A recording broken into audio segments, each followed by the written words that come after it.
ce moment, les agents des CFF n'en peuvent plus. Ils en ont ras la casquette. Et si je dis ça, c'est pas parce que leur machine pour scanner les billets marche une fois sur 3, mais bien parce que la saison de foot a repris et que dans les trains des supporters, ils se font grave bully. Je déclare donc ce mardi 19 septembre 2023 la journée mondiale du cubit blanc sec sous le coude dans un wagon. Bon, commençons cette chronique en évitant tout amalgame. Tous les supporters de foot ne sont pas des bêtes violentes. Voilà, regardez-moi par exemple, fervente supportrice du Grand Servette FC, et je suis tout à fait irréprochable. D'ailleurs, je pense même être la meilleure fan du monde, puisque le club est devenu pire fort exactement au même moment où j'ai commencé à aller les voir. Ce qui ne fait donc aucun doute que c'est grâce à mes encouragements. Que serait le Servette sans 1000 petits « Allez les garçons !» lâchés au bord de la tribune? Je sais pas, mais leur saison serait sans doute un fiasco. Par contre, j'aimerais souligner quelque chose qui me tient particulièrement à cœur. Le foot ne rend pas forcément violent, mais il rend absolument débile. Oui. Voilà. Osez me dire le contraire, hein. Faut nous voir chanter les chansons les plus mal écrites de l'histoire avec le plus grand engouement du monde. Oh, Servette FC, c'est magique, Servette FC. Quoi?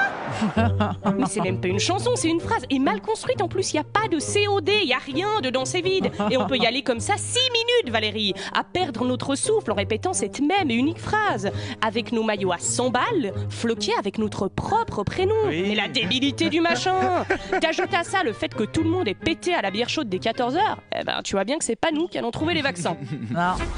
Bon, ceci étant dit, voilà, revenons à cette histoire de train. Alors ça, c'est assez formidable en fait.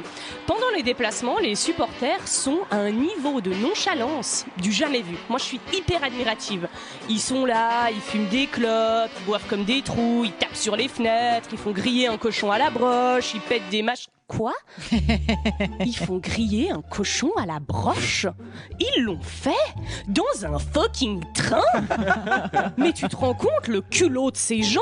Mais je vous en supplie, apprenez-moi à avoir ce charisme. Moi je suis là à pas oser poser mon sac sur le siège d'à côté par peur de déranger alors qu'on est 3 dans le wagon pendant qu'eux font griller un cochon à la broche.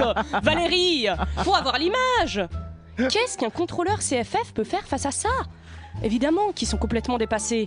Je veux dire, Stéphane, 19 ans, qui a trouvé un apprentissage au CFF, ben c'était pas dans les conditions de la job de retirer un cochon à moitié brûlé à des mecs en cagoule. Ben, pour lui, le max du rebondissement, c'est genre quelqu'un a oublié son Suisse-passe. Et encore, c'est rare, hein. On est suisse. Moi, je suis assez sûre que c'est la punition entre eux. Genre, t'as fait une connerie au travail dans la semaine, hop, week-end d'après, t'es affrété au train des ultras. Et d'ailleurs, ça, parlons-en. Les ultras. C'est quoi ce nom? Ultra? Mais ultra quoi? Dis-nous! Tu peux pas mettre un adjectif qualificatif sans le qualificatif, enfin! On dirait un nom de super-héros, mais en fait pas! Parce qu'aucun super-héros s'appelle juste Super! Voilà! C'est pas pour rien! C'est comme si moi je me faisais appeler la méga! La trop! Mais la méga quoi? Ça ne fait pas de sens! Bon voilà! En vrai, je suis désolée pour les CFF, c'est vraiment pas cool ce qui leur arrive, mais comme vous l'avez compris, le foot ça peut rendre un peu débile, mais ça donne aussi beaucoup d'amour, d'espoir et d'émotions collectives. Moi je suis sûre que ça peut carrément redonner un sens à une vie. C'est chaud, mais je suis premier degré quand je le dis. Sincèrement, je le pense. Moi aussi, je le pense. Alors je conclurai... Ouais, mais écoute Valérie, voilà quoi.